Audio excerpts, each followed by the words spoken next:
கர்த்தருடைய நாமம் மகிமைப்படுவதாக. இந்த நேரத்திலும் கூட நாம் ஜெபிக்கலாம். எங்கள் அன்பின் தேவனாகிய கர்த்தாவே, அப்பா, இந்த நாளுக்காக உமக்கு நன்றி செலுத்துகிறோம். நாங்கள் இம்மட்டுமாய் உம்முடைய வேதம் எங்களுக்கு எப்படி கிடைத்தது, உம்முடைய வேதம் எவ்வளவு மகத்துவம் உள்ளது, உம்முடைய வேதத்தை மொழிபெயர்க்க நீர் எப்படி மக்களை பயன்படுத்தினீர், அது இத்தனை காலகட்டங்களையும் கடந்து எங்கள் கரத்தில் வந்து சேருவதற்கு நீர் எப்படி கிரியை செய்தீர் என்பதையெல்லாம் நாங்கள் பார்த்திருக்கிறோம். ஆண்டவரே, இந்த நாளிலும் கூட நாங்கள் அதை எப்படி வாசிக்கிறோம், எப்படி வாசிக்க வேண்டும் என்பதை குறித்ததான காரியங்களை நாங்கள் பார்க்க போகிறோம். நீர் தாமே எங்களோடு கூட இருந்து எங்களை வழி நடத்த வேண்டுமாய் ஜெபிக்கிறோம். உம்முடைய கிருபையின் கரம் எங்களோடு கூட இருக்கட்டும். நாங்கள் உம்முடைய வேதத்தின் மகத்துவத்தை புரிந்து கொண்டவர்களாய், அறிந்து கொண்டவர்களாய், இன்னும் அதிகமாய் உம்முடைய வார்த்தையை நேசிக்க, உம்மை அண்டிக் கொள்ள, உம்மை சார்ந்து கொள்ள நீர் கிருபை செய்ய வேண்டுமாய் ஜெபிக்கிறோம். எங்களை தாழ்த்துகிறோம், உம்முடைய கரத்தில் அர்ப்பணிக்கிறோம். இன்ப இயேசுவின் நாமத்தில் ஜெபிக்கிறோம் பிதாவே, ஆமேன், ஆமேன். நாம் கடந்த சில மாதங்களாக வேதாகமம் நமக்கு எப்படி கிடைத்தது, அது எப்படி தேவனால் வெளிப்படுத்தப்பட்டது, ஏவப்பட்டது, நியமிக்கப்பட்டது, மொழிபெயர்க்கப்பட்டது, அது மாத்திரமல்லாமல் காலங்களை கடந்து எப்படி எந்தெந்த பொருட்களிலே அது எழுதப்பட்டு நம்முடைய கரத்திற்கு வந்து சேர்ந்தது என்பதை நாம் பார்த்தோம். இன்றைய நாளிலும் கூட அப்படிப்பட்ட மகத்துவமான வேதத்தை தேவன் நமக்கு வெளிப்படுத்தி ஏவி அருளின வேதத்தை நாம் எப்படி வாசிக்கிறோம், அதாவது கிறிஸ்தவர்கள் என்று சொல்லிக்கொள்ளுகிற நாம், தேவனுடைய பிள்ளைகள் என்று சொல்லிக்கொள்ளுகிற நாம் அதை எப்படி வாசிக்கிறோம். ஒருவேளை ஒரு சிலர் நம்மிலே சொல்லலாம், இந்த விதமாக நான் வாசிப்பது இல்லை, நான் வித்தியாசமாக இப்படித்தான் வாசிக்கிறேன் என்று சொல்லி நம்மிலே ஒரு சிலர் சொல்ல முடியும்.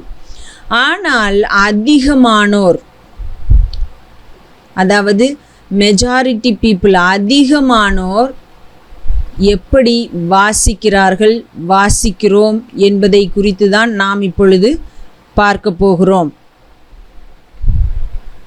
அநேக நேரங்களிலே வேதாகமம் வாசிக்க வேண்டும், வேதாகமத்தை வாசிப்பது கிறிஸ்தவத்தின் கடமை என்கிறதான விதத்திலே என்ன செய்கிறோம் என்று சொன்னால், சின்ன அதிகாரங்களாக பார்த்து வாசிப்பது உண்டு. இந்த ஒரே முறையில் தான் அதிகமானோர் வாசிக்கிறார்கள் அப்படின்னு இல்லை, இது ஒரு குரூப் ஆஃப் பீப்புள் இப்படி வாசிக்கிறார்கள். இன்னும் என்னென்ன விதத்திலே வாசிக்கிறார்கள் என்பதை தான் நம்ம இப்போ தொடர்ந்து பார்க்க போகிறோம். நம்மிலே ஒரு சிலரும் கூட இப்படி வாசிப்பதற்கு ஏதுவிருக்கிறது. ஆகையினாலே இதிலே சொல்லுகிறபடி, இந்த விஷயங்களின்படி நாம் வாசிக்கிறோம் என்று சொன்னால் நாம் எப்படி வாசிக்க வேண்டும் என்பதை குறித்தும் பார்க்க போகிறோம். அதன் மூலமாக கற்றுக்கொள்ளலாம். ஓகே, முதலாவதாக அநேக தேவ பிள்ளைகள், கிறிஸ்தவர்கள் என்று சொல்லுகிறவர்கள் சின்ன அதிகாரங்களாக பார்த்து வாசிக்கிற பழக்கத்தை உடையவர்களாக இருக்கிறார்கள். ஏனென்று சொன்னால், வேதாகமத்தை வாசித்து விட வேண்டும், வேத பகுதியை வாசிக்காமல் இருந்து விடக்கூடாது, அது தவறாகிவிடும்.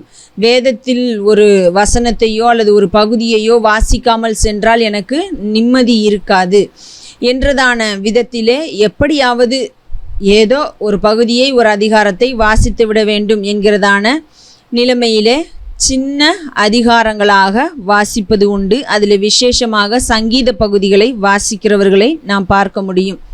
இரண்டாவதாக புரிந்தவைகளை மட்டும் வாசிப்பது, புரிந்தவைகளை மட்டும் வாசிப்பது. இது எப்படி சொல்லுகிறோம் அப்படின்னு சொன்னால், சில புஸ்தகங்களை நம்ம வாசிக்கிறது இல்லை, ஏன்னா அதில் வெறும் பேராக வருது, இந்த விஷயம் நமக்கு புரியலை, ஏதேதோ சொல்லப்பட்டிருக்கு அப்படின்ற விதத்தில் நம்ம ஒரு சில புஸ்தகங்களை, 66 புஸ்தகங்கள் இருக்கிறதுல ஒரு சில புஸ்தகங்களை ஒதுக்கி வைத்துவிட்டு மற்ற புஸ்தகங்களை வாசிப்பது. ஒரு உதாரணத்திற்காக சொல்லப்போனால், நாளாகம புஸ்தகம், எரேமியா புஸ்தகம் போன்றவைகளை வாசிப்பது நமக்கு கடினமாக இருக்கிறதை பார்க்க முடியும். இன்னும் நம்ம சொல்ல போனோம் அப்படின்னு சொன்னால், எரேமியா, எசேக்கியேல் புஸ்தகங்களிலிருந்து நாம் பிரசங்கங்கள் கேட்பது கூட மிக மிக குறைவாக இருக்கிறதை பார்க்க முடியும். ஏன் அப்படின்னு சொன்னால், அதில் பிரசங்கம் கேட்போம் அப்படின்னு சொன்னால் ஒரு சில பிரபலமான பகுதிகள் இந்த எரேமியா எசேக்கியேல்ல இருக்கிறத பார்க்க முடியும். அந்த வசனங்களை வைத்து தான் நாம் பிரசங்கங்கள் கேட்டிருப்போமே ஒழிய, மற்றபடி அதிலே உள்ள அநேக வசனங்களை நாம் பிரசங்கங்களில் கூட கேட்கிறது இல்லை. அப்போது புரிந்தவைகளை மட்டும், நமக்கு எது புரியுதோ அதை மட்டும் வாசிக்கிறோம். இது புரியல, இதில் வெறும் பேராக வருது, இந்த பேரெல்லாம் வாசித்து நான் என்ன பண்ண போகிறேன் அப்படின்ற விதத்தில் ஒரு சில புஸ்தகங்களை ஒதுக்கி வைத்துவிட்டு வாசிப்பது. இன்னொன்று என்ன அப்படின்னு சொன்னால், கதை போல இருப்பதை மட்டும் வாசிப்பது. அப்படின்னா பயோகிராஃபி போல் இருக்கிறத பகுதிகளை மாத்திரம் ஆங்காங்கே வாசித்து விட்டு கடந்து செல்வது. அது எப்படி சொல்லலாம் அப்படின்னு சொன்னால், நோவாவுடைய சரித்திரம், ஆபிரகாமின் சரித்திரம், தாவீதோட சரித்திரம், யோனாவோட சரித்திரம், இப்படி எஸ்தர், ரூத், இப்படி ஆங்காங்கே ஒரு சரித்திரமாக, ஒரு கதையாக, ஒரு நபருடைய வாழ்க்கையை சொல்லுவதாக இருக்கிற பகுதிகளை மாத்திரம் தேடி தேடி தேடி அங்கேயும் இங்கேயும் அப்படி இப்படியுமாக வாசிப்பது. மற்றபடி பெரிதாக தொடர்ச்சியாக வாசிப்பதும் இல்லை. அதே நேரத்தில் புரிந்து கொண்டு இந்த பகுதிகள் என்ன, ஏன் இப்படி எழுதப்பட்டிருக்கிறது என்பவைகளை யோசித்தோ புரிந்தோ வாசிக்காதபடி, நம்ம புரிந்து கொள்ள முடிய அளவில் இருக்கிற, விசேஷமாக கதைகளாக இருக்கிற, நம்மளுடைய மனதில் பதியக்கூடிய விதத்தில் இருக்கிற பகுதிகளை வாசிப்போம் என்று சொல்லி வாசிப்பது. தின தியான நூல்களை மட்டும் வாசிப்பது. நான்காவதாக, தின தியான நூல்களை மாத்திரம் வாசிப்பது. டெய்லி பிரெட், அப்புறம் இன்னும் இன்றைக்கு அநேக விதமான புஸ்தகங்கள் வந்திருக்கிறத நம்ம பார்க்குறோம். மேகசின் கூட மாதம் வருகிற மேகசின் இருக்குது. அதில் ஒரு பகுதி தியானமாக கொடுக்கப்பட்டு இருக்கிறத நம்ம பார்க்க முடிகிறது. இப்படி அநேக அனுதின தின தியான நூல்கள் இருக்கிறதை நாம் பார்க்கிறோம். அந்த புஸ்தகத்தை வருஷத்திற்கு ஒன்று வாங்கி வைத்து கொண்டு அதை வாசித்து, ஓகே, இன்றைய நாளுக்குரிய வாசிப்பு தியானம் எல்லாம் முடிந்துவிட்டது என்று இன்னொருவர் தியானித்து வைத்த ஒரு பகுதியை வாசித்துவிட்டு நம்முடைய கடமையை முடித்து விடுவது என்கிறதான விதத்திலே இருக்கிறது. அப்போது இந்த அன்றன்றுள்ள அப்பம், அனுதின மன்னா, இன்னும் பல நூல்கள் இருக்கிறத நம்ம இப்போ புதுசாக ஒன்று வந்து கொண்டே தான் இருக்கிறது. அப்போ இதை மாத்திரம் வாசித்து விட்டு இருப்பது சரியா? அப்போது இதை மாத்திரம் வாசித்து நம்முடைய தியான பகுதி, நம்முடைய வேத வாசிப்பு பகுதி முடிந்து விட்டது என்று சொல்லுகிறதான காரியத்தை பார்க்க முடிகிறது. இந்த தின தியான நூல்களை வாசித்து நம்முடைய வேத வாசிப்பு பகுதி முடிந்து விட்டது என்று சொல்லி நினைத்து கொள்வது சரியானது அல்ல. அது மாத்திரமல்லாமல் அது வேத வாசிப்பிற்கு சமமானதும் அல்ல. It is not equal to reading Bible or studying Bible. நாம் தான் வேதத்தை வாசித்து அதை தியானிக்க வேண்டுமே ஒழிய, யாரோ ஒருவர் நமக்காக தியானித்து அல்லது ஏதோ ஒரு கதையை புனைந்து அதில் எழுதி வைத்திருப்பதை வாசித்து விட்டு நான் தியானித்து விட்டேன் என்று சொல்லுவது சரியானது அல்ல. ஐந்தாவதாக பார்க்கும் பொழுது, வாக்குத்தத்தங்களை மட்டும் வாசிக்கிறது. வாக்குத்தத்தங்களை மாத்திரம் அடிக்கோடிட்டு அதை பார்த்து வைத்து கொண்டு அதை மறுபடியும் வாசிப்பது. ஒவ்வொரு நாளைக்கும் ஒவ்வொரு வாக்குத்தத்தங்களை வாசிப்பது. இன்றைக்கு சோஷியல் மீடியாஸ் வந்துருச்சு. இந்த சமூக வலைதளங்களில் இன்றைக்கு டெய்லி ஒரு வாக்குத்தத்தம் வருகிறத பார்க்க முடிகிறது. அதை பார்த்து அதை வாசித்து விட்டு இது என் மீது பழிக்கட்டும் என்று சொல்லி ஜெபித்து விட்டு கடந்து போகிற ஒரு சூழ்நிலையும் இருக்கிறதை பார்க்க முடிகிறது. அப்போ வாக்குத்தத்தங்களை மாத்திரம் வாசிப்பது சரியானது அல்ல. அதுக்காக வாக்குத்தத்தமே படிக்கக்கூடாது இல்லை. வேதாகமத்தில் எல்லாமே இருக்குது, அது எல்லாவற்றையும் நாம் படிக்க வேண்டும். ஆனால் வாக்குத்தத்தங்களை மாத்திரம் படிப்பது சரியானது இல்லை. இன்னும் ஒரு சிலர் இருக்கிறதை பார்க்க முடிகிறது. சொல்லவும் கேட்டிருக்கிறேன். என்ன அப்படின்னு சொன்னால், வாக்குத்தத்தங்களை மாத்திரம் எழுதி வைத்து கொள்வது. டெய்லியும் அந்த வாக்குத்தத்தத்தை வாசித்து இவைகள் என் மீது பழிக்கட்டும், இந்த வார்த்தைகளின்படி என்னை நடத்துவீராக என்று சொல்லி ஒரு ஜெபத்தையும் செய்துவிட்டு கடந்து செல்வது. இது வேதம் வாசிப்பது இல்லை. இது வேதம் வாசிக்க வேண்டிய முறையும் இல்லை. ஆறாவதாக நம்ம பார்க்கிறது என்ன அப்படின்னு சொன்னால், ஆறாவதாக நாம் பார்ப்பது ஒரு வசனத்தை மாத்திரம் வாசித்து அதை அர்த்தப்படுத்தி கொள்ளுதல்.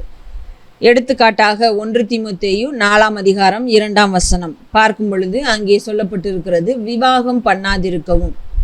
இதற்கு முன்புள்ள பின்புள்ள வசனங்களை நாம் வாசிக்கவில்லை என்று சொன்னால் நாம் என்ன புரிந்து கொள்ள முடிகிறது? விவாகம் பண்ண கூடாது என்று சொல்லி தான் நம்ம இதை புரிந்து கொள்ள முடியும். அப்போது நாம் ஒரே ஒரு வசனத்தை எங்கேயோ இருந்து அந்த வசனத்தை மாத்திரம் அப்படியே எடுத்துகிட்டு வந்து அதற்கு அர்த்தம் சொல்லி அதுக்கு எல்லா விளக்கமும் கொடுப்போம் அப்படின்னு சொன்னால் அது சரியான விதத்திலே இருக்காது. நாம் அந்த பகுதி முழுவதையும் வாசித்து புரிந்து கொள்ள வேண்டும். இன்னும் ஒரு சிலர் சொல்ல கேட்டிருப்போம், இது மிகவும் சிலர் கடைபிடிக்கிற காரியமாக கூட இருக்கலாம். என்ன அப்படின்னு சொன்னால், வேலைக்கு போகும்போதோ அல்லது ஏதாவது ஒரு காரியத்திற்காக கிளம்பும் பொழுதோ அவசரமாக தன்னுடைய விரலை ஒரு பகுதியில் வைத்து அந்த பகுதியை ஓப்பன் பண்ணி அந்த பகுதியில் உள்ள ஏதோ ஒரு வசனத்தை வாசித்து விட்டு தேவன் இது எனக்காக கொடுத்தது என்று சொல்லுகிறதான விதத்தில் வாசிப்பது, அதாவது கிளி ஜோசிய முறையில் வாசிக்கிறது. இது சரியான முறை அல்ல. அப்போது வேதத்தில் உள்ள ஏதோ ஒரு வசனத்தை மாத்திரம் எடுத்து அதை நம்முடைய விருப்பத்திற்கு நாம் அர்த்தப்படுத்தி கொள்வதோ புரிந்து கொள்வதோ சரியானது அல்ல. அந்த பகுதி முழுவதையும் வாசித்து புரிந்து கொள்ளுகிறவர்களாய் இருக்க வேண்டும். அது மட்டும் இல்லாமல் நம்ம என்னென்ன வகையில் இப்போ ஒரு வசனத்தின் காரியங்களை புரிந்து கொள்ள முடியும், அறிந்து கொள்ள முடியும், அதுக்கு தெளிவான காரியங்களை அர்த்தத்தை தெரிந்து கொள்ள முடியும் அப்படின்னு சொன்னால், ஒன்று அந்த பகுதியை முழுமையுமாக வாசிப்பது. இன்னும் தொடர்ந்து நம்ம பார்க்கும் பொழுது அப்படியே நமக்கு புரியவில்லை என்று சொன்னால் ஜெபிக்கலாம், விசுவாசத்தோடு அதை குறித்து ஆராய்ச்சி செய்வது, காத்திருப்பது. வளர்ச்சி அடையும் பொழுது நாளுக்கு நாள் நம்ம தொடர்ந்து வேத வசனங்களை வாசித்து தியானிக்கிற பழக்கத்தோடு இருந்து நம் வளர்ச்சி அடைந்து கொண்டே வரும் பொழுது நம்ம ஒவ்வொரு நாட்களையும் கடந்து செல்லும் பொழுது அந்த வளர்ச்சிக்கு தகுந்த விதத்திலே நாம் புரிந்து கொள்ளுகிற விதங்களும் நாம் வழி நடத்தப்படுகிற விதங்களும் வித்தியாசமாக இருக்கும். அப்போ வளர்ச்சி அடையும் பொழுது நாம் புரிந்து கொள்ள முடியும். ஒரு சில விஷயங்களை தேவன் நமக்கு வெளிப்படுத்துவதனால புரிந்து கொள்ள முடியும். எத்தனையோ முறை அந்த பகுதியை நம்ம வாசித்து கடந்து போயிருப்போம், பெரிதாக நமக்கு ஒன்றும் புரிந்திருக்காது. ஆனால் ஒரு நாளிலே நம்ம அதை தொடர்ந்து வாசிக்கும் பொழுது, தேவனுக்காக காத்திருக்கும் பொழுது, விசுவாசத்தோடு ஜெபிக்கும் பொழுது, ஒவ்வொரு நாளும் நம்ம வேத வாசிப்பிலே இருந்து தொடர்ந்து வளர்ந்து கொண்டே இருக்கும் பொழுது தேவன் நமக்கு அந்த பகுதியை புரிந்து கொள்ளுகிறதான ஒரு வெளிப்படுத்துதல், அதாவது நமக்கு அப்படிப்பட்ட ஒரு உணர்வை கொடுக்கிறதை நம்ம பார்க்க முடியும்.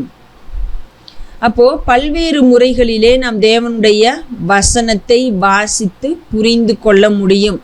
அப்படியெல்லாம் இல்லாமல் நமக்கு புரிந்த வகையில் ஏதோ ஒரு வசனத்தை எடுத்து குருட்டாம்போக்கில் அதுக்கு ஒரு அர்த்தத்தை சொல்லி அதை நம்புவதும் கடைபிடிப்பதும் மற்றவர்களுக்கு சொல்லுவதும் மிகவும் தவறானது.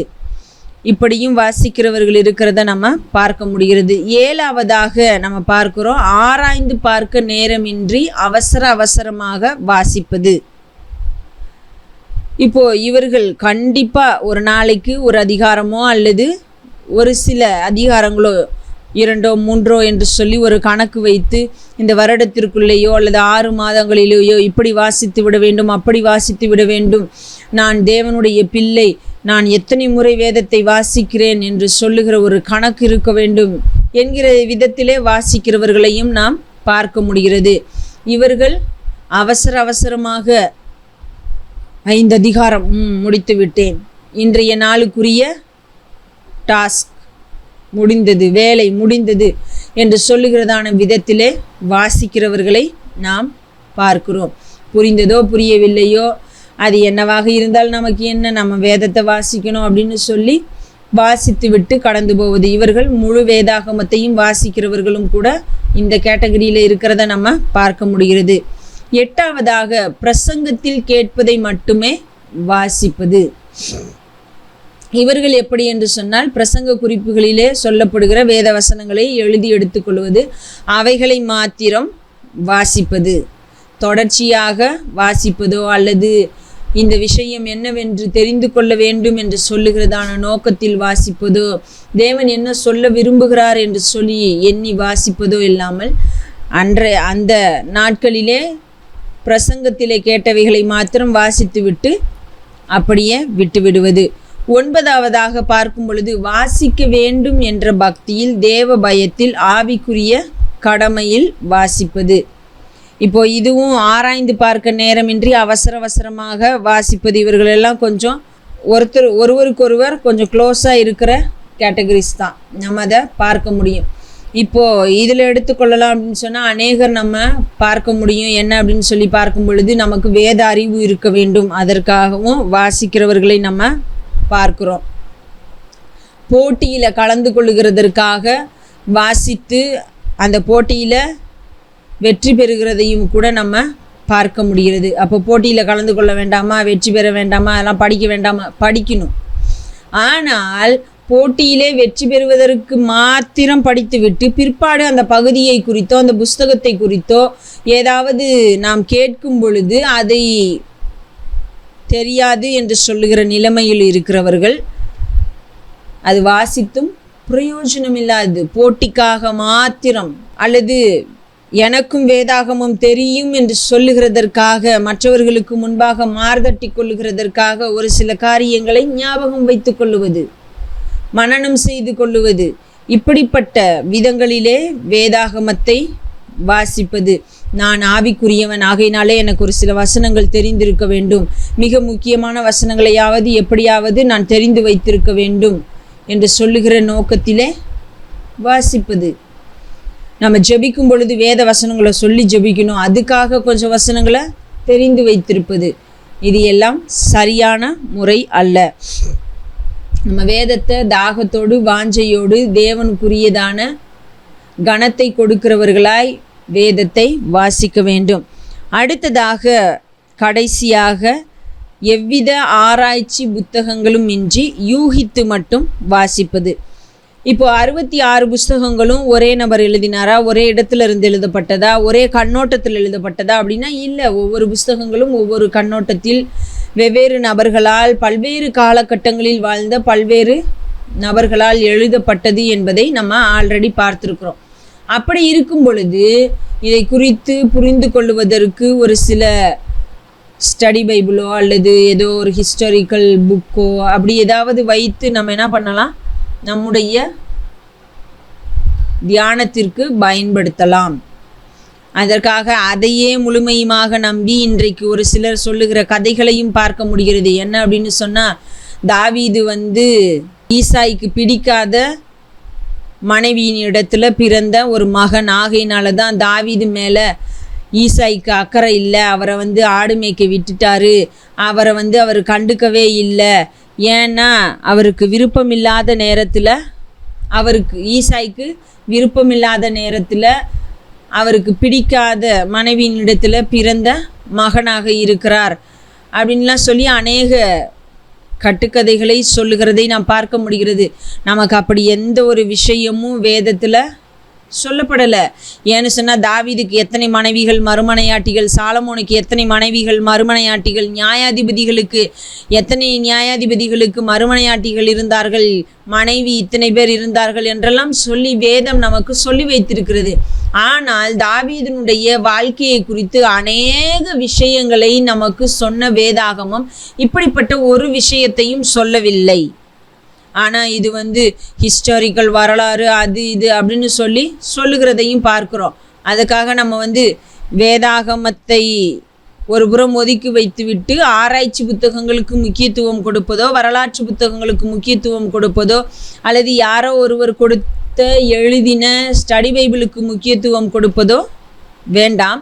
ஆனால் அவைகளை நாம் பயன்படுத்தி கொள்ளலாம் என்பதுதான். அப்போது நாம் வேதத்தை அடிப்படையாக வைத்து வேதத்தோடு பொருந்துகிற, வேதத்தோடு ஒத்துப்போகிற காரியங்களை சொல்லுகிறதான புத்தகங்களை மாத்திரம்தான் பயன்படுத்தலாம். நம்முடைய இஷ்டத்திற்கு மற்ற புஸ்தகங்களை பயன்படுத்தி வேதத்தை ஆராய்ந்து பார்க்காமல், வேதத்தோடு ஒப்பிட்டு பார்க்காமல் இருப்பது சரியல்ல என்பதை புரிந்து கொள்ள வேண்டும். அப்போது எல்லாரும் இந்த 10 முறையில் தான் வாசிக்கிறாங்களா அப்படின்னு சொன்னால் இல்லை. இதற்கு இதில் சொல்லப்படாத விதத்தில் வாசிக்கிறவர்களும் இருக்கலாம், அல்லது சரியான விதத்திலே வாசிக்கிறவர்களும் இருக்கலாம். ஆனால் இப்படிப்பட்ட விதங்களிலே வாசிக்கிற மக்களையும் நாம் சந்திக்க முடிகிறது. ஆனால் தேவனுடைய வார்த்தை மிகவும் உன்னதமானது, வல்லமையானது, அவர் நமக்கு கொடுத்தது. ஆகையினாலே வேதத்தை நாம் மிக கவனத்தோடு வாசிக்கிறவர்களாக இருக்க வேண்டும். ஒருவேளை இந்த விதத்தில் நாம் வாசிக்கிறவர்களாக இருந்தால் நம்மை நாம் மாற்றிக்கொள்ள வேண்டும். அடுத்ததாக நம்ம பார்க்க போகிறது இன்றைக்கு என்ன அப்படின்னு சொன்னால், வேதாகமத்தை ஏன் வாசிக்க வேண்டும்? இப்படிலாம் வாசிக்கிறோம், அதுவே போதும். ஒரு சிலர் ஏன் வாசிக்கணும்? நான் கிறிஸ்தவன், கோயிலுக்கு போகிறேன், ஏதோ அன்னைக்கு போனோமா வந்தோமா முடிஞ்சிச்சு. அதை விட்டுட்டு வேதாகமத்தை வாசிக்கணும், வேதாகமத்தை தியானிக்கணும், வேதாகமத்தை படிக்கணும், எதற்கு அப்படின்ற ஒரு கேள்வி வந்தது அப்படின்னு சொன்னால், நாம் ஒரு சில காரியங்களுக்காக வேதாகமத்தை வாசித்தே ஆக வேண்டும். வேதாகமத்தை வாசிக்கத்தான் வேண்டும். அதில் என்னென்ன ஒரு சில காரியங்கள் அப்படின்றது தான் நம்ம பார்க்க போகிறோம்.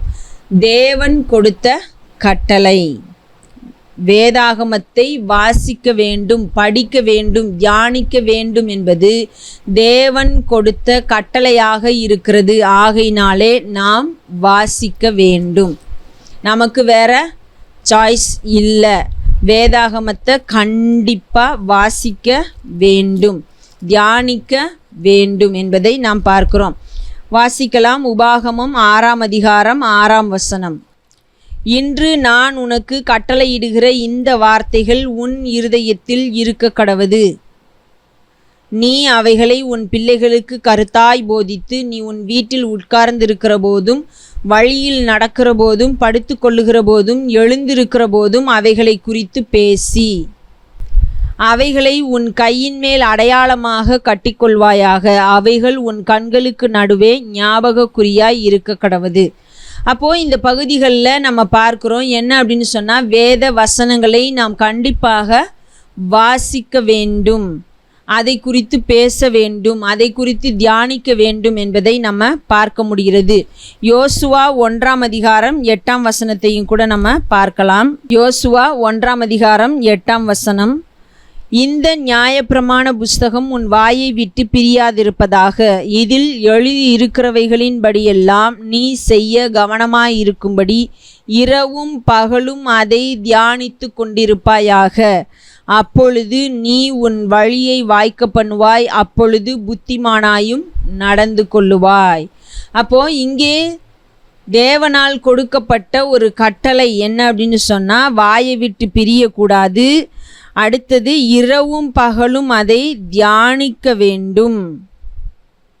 அப்பொழுதுதான் நம்முடைய வழிகளை வாய்க்க பண்ண முடியும், புத்திமானாகவும் நடந்து கொள்ள முடியும் என்பதை நாம் பார்க்கிறோம். சங்கீதம் 1:2ஆம் வசனத்திலையும் நம்ம பார்க்கிறோம், ஒருவன் இரவும் பகலும் அதன் மேலே தியானமாயிருக்கிறவன் தான் பாக்கியவான்.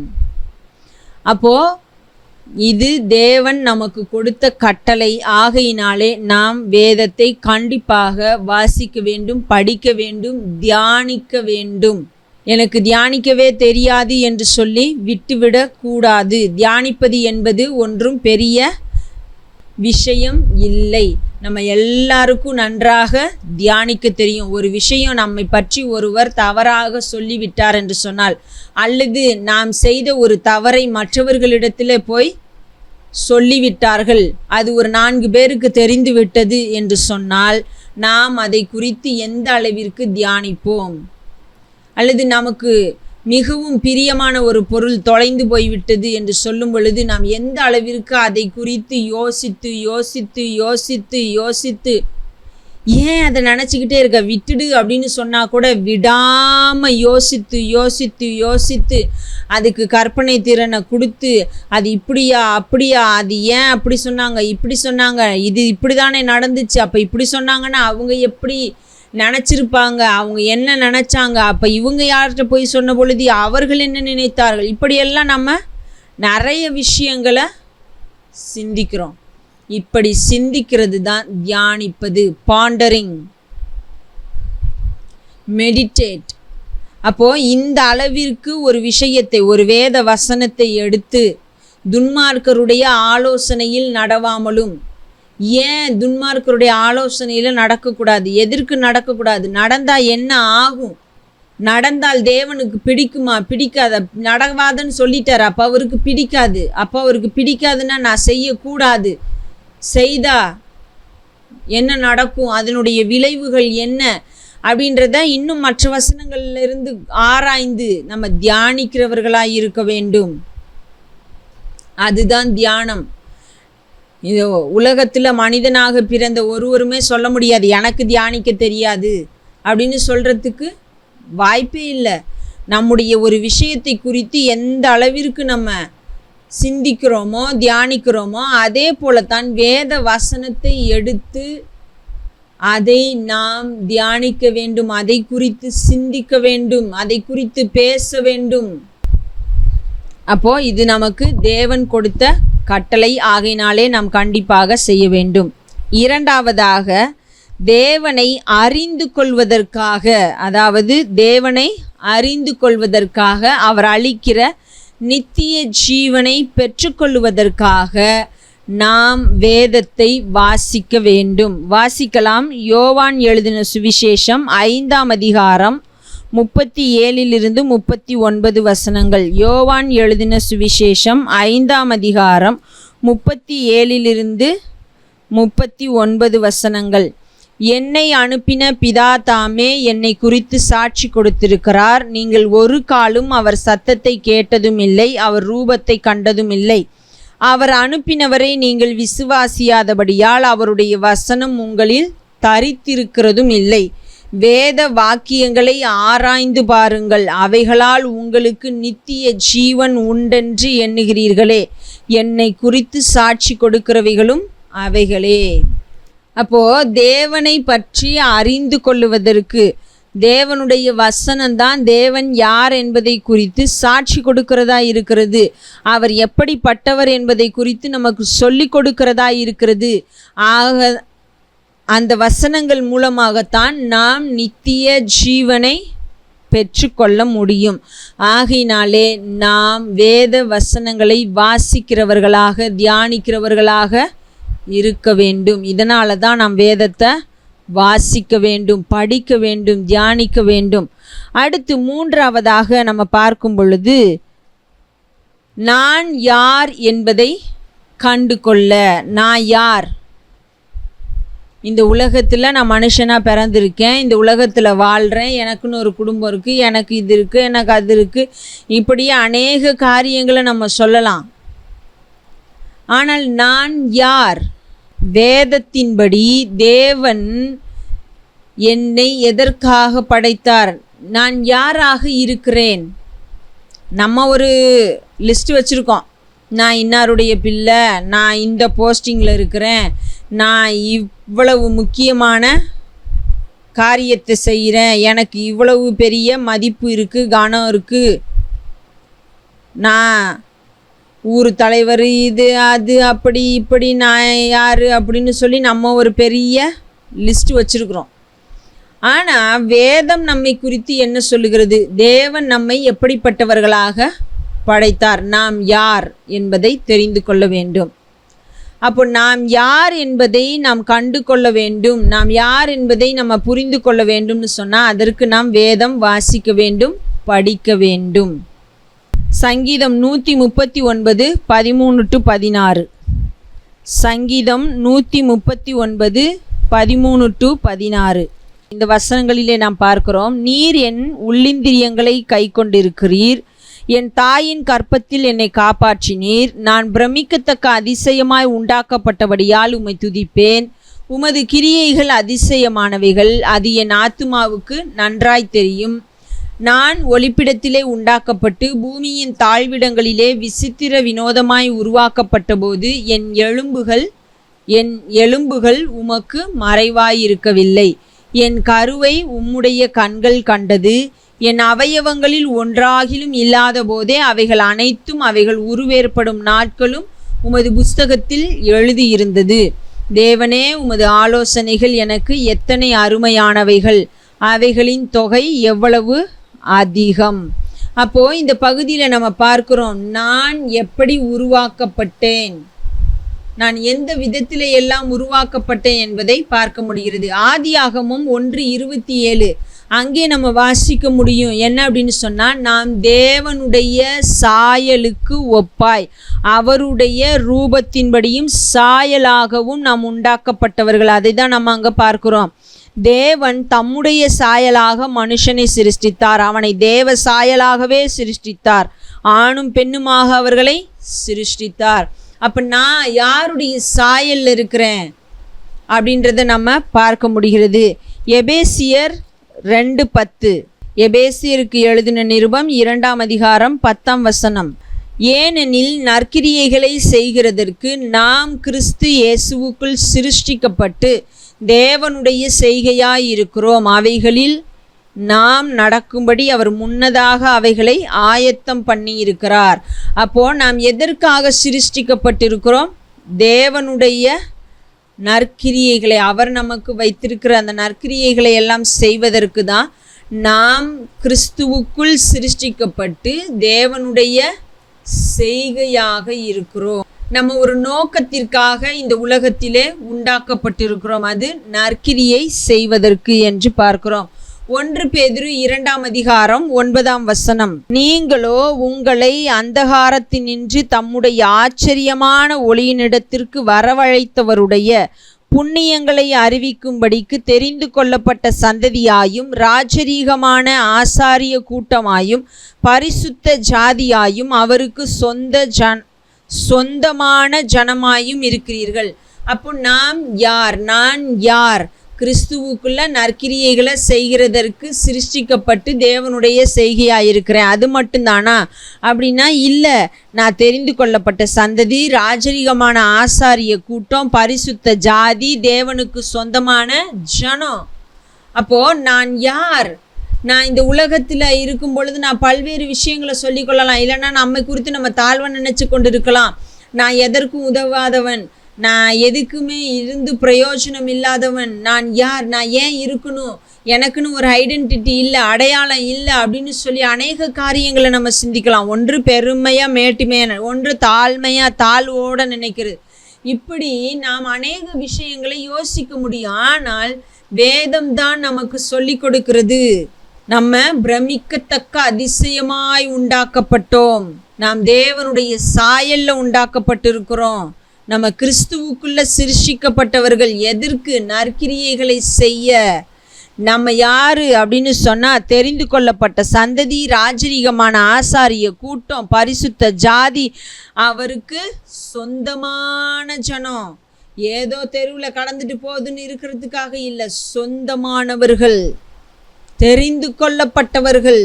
இன்னும் நம்ம பார்க்கும் பொழுது 1 கொரிந்தியர் 3:16, நாம் அவர் தங்குகிற ஆலயமாக இருக்கிறோம். ஏதோ இந்த உடம்புல இந்த உலகத்துல ஏதோ வாழ்றோம் இல்லை, நமக்குள்ளாக அவர் தங்கி வாசம் பண்ணுகிற தேவனாக இருக்கிறார். 2 கொரிந்தியர் 5:17 படி பார்க்கும் பொழுது நாம் புது சிருஷ்டியாக இருக்கிறோம். அப்போ வேதம் தான் நமக்கு சொல்லுகிறது நாம் யார், எப்படி உருவாக்கப்பட்டோம், இந்த உலகத்துல எதுக்கு வச்சிருக்கிறாரு ஆண்டவர், இந்த உலகத்துல நான் எதற்கு இருக்கிறேன், எனக்குள்ள வாசமாயிருப்பது யார் என்று சொல்லி எல்லா விஷயங்களையும் நமக்கு கற்றுக் கொடுப்பது வேதம். ஆகையினால நம்ம வேதத்தை வாசிக்க வேண்டும், படிக்கணும், தியானிக்கணும். அப்பொழுதுதான் இந்த விஷயங்கள் எல்லாம் நம்ம புரிந்து கொள்ள முடியும்.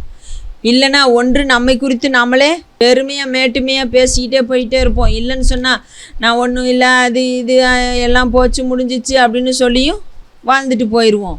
இல்லை, வேதம் நமக்கு நாம் யார் என்பதை கற்றுக் கொடுக்கிறது. ஆகையினாலே அதை வாசிக்க வேண்டும்.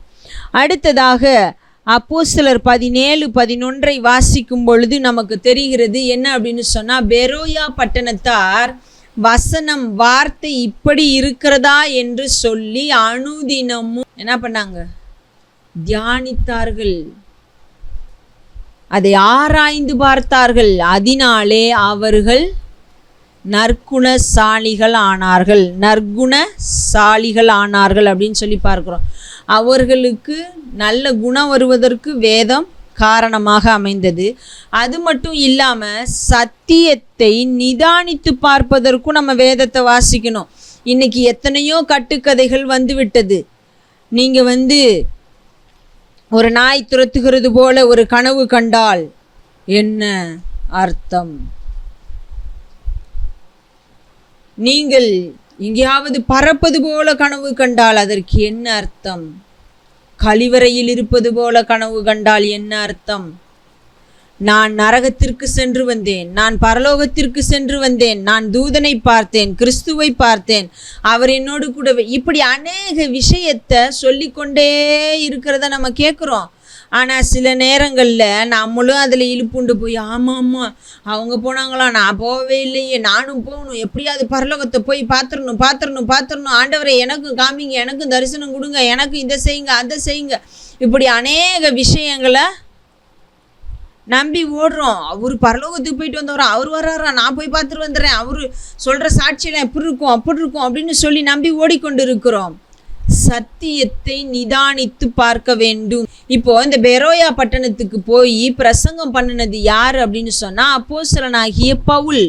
அவர் தேவனிடத்திலிருந்து வெளிப்பாடுகளையும் பெற்றுக்கொண்டார். அது மட்டும் இல்லாமல் பழைய ஏற்பாட்டு, அதாவது நியாயப்பிரமாண புஸ்தகங்களை வாசித்து அதிலே தேறினவராக காணப்பட்டார். அதை படிச்சிருந்தார், நியாயப்பிரமாண புஸ்தகத்தை படித்தவராக இருந்தார் அப்படின்றத நம்ம பார்க்குறோம். அவர் இப்போ இங்கே பிரசங்கிக்கிறாரு. அப்போ இந்த ஜனங்கள் என்ன செய்கிறாங்க அப்படின்னு சொன்னால், அந்த பட்டணத்தார் மனோவாஞ்சையாய் வசனத்தை ஏற்றுக்கொண்டு, அப்படியே அவங்க சொன்னதெல்லாம் என்ன வேணால் நம்பிட்டு போவோம் அப்படின்னு சொல்லி இல்லாமல், காரியங்கள் இப்படி இருக்கிறதா என்று தினந்தோறும் வேத வாக்கியங்களை ஆராய்ந்து பார்த்ததினால் தெசலோனிக்கேயில் உள்ளவர்களை பார்க்கிலும் நற்குணசாலிகளாயிருந்தார்கள். அப்போ நாம் என்ன செய்கிறோம்? ஆராய்ந்து பார்க்கிறோமா? வேதத்தின் அடிப்படையில் தான் இவர் போதிக்கிறாரா? இவர் சொல்கிற சாட்சி இருக்கிறதா? இவர் சொல்லுகிறதான விஷயங்கள் இருக்கிறதா? வெளிப்பாடுன்னு சொல்லிக்கிட்டே போகிறாரே, தரிசனம் தந்தார்னு சொல்கிறாரே, நான் இங்கே போனேன் அங்கே போனேன்னு சொல்கிறாரே, இதெல்லாம் வேத வசனத்தின்படி சரியானது தானா? அல்லது இவராக ஒன்றை சொல்லி கொண்டு போகிறாரா என்பதை சிந்திக்க வேண்டும், தியானிக்க வேண்டும். சத்தியத்தை நிதானித்து பார்க்க வேண்டும். அதற்கு நாம் வேதத்தை படித்து ஆராய வேண்டும். இல்லை என்று சொன்னால் கள்ள உபதேசத்தில் விழுந்து போய் கள்ள உபதேசர் பின்னாடியே ஓடி ஓடி ஓடி ஓடி நம்முடைய ஆத்மாவை நஷ்டப்படுத்தி விடுவோம். நம்முடைய குணம் ஒரு நல்ல குணமாக இருக்க வேண்டும், நாம் நற்குணசாலிகளாக காணப்பட வேண்டும் அப்படின்னு சொன்னாலும் அதுக்கும் வேதத்தை ஆராய்ந்து தியானிக்க வேண்டும். நம்முடைய சுபாவம் மாறுகிறதற்கு நாம் வேதத்தை ஆராய்ந்து தியானிக்க வேண்டும். அடுத்ததாக நம்ம பார்க்கும் பொழுது தவறான எண்ணங்களை போக்குகிறதா இருக்கிறது. நம்ம ஒரு சில விஷயத்தை குறித்து நாம் ஒன்று நினைத்திருப்போம், அப்படி இருக்கிறது இல்லை, வேதம் என்ன சொல்லுகிறது என்பதை நம்ம வேதத்தை வைத்து தான் தெரிந்து கொள்ள வேண்டும். அப்போ தவறான எண்ணங்களை போக்க வேண்டும் அப்படின்னு சொன்னாலும் நம்ம வேதத்தை தான் வாசிக்க வேண்டும். மத்தேயு 22 அதிகாரம் 29 31 வசனங்கள். இயேசு அவர்களுக்கு பிரதியுத்தரமாக, நீங்கள் வேத வாக்கியங்களையும் தேவனுடைய வல்லமையும் அறியாமல் தப்பான எண்ணம் கொள்ளுகிறீர்கள்.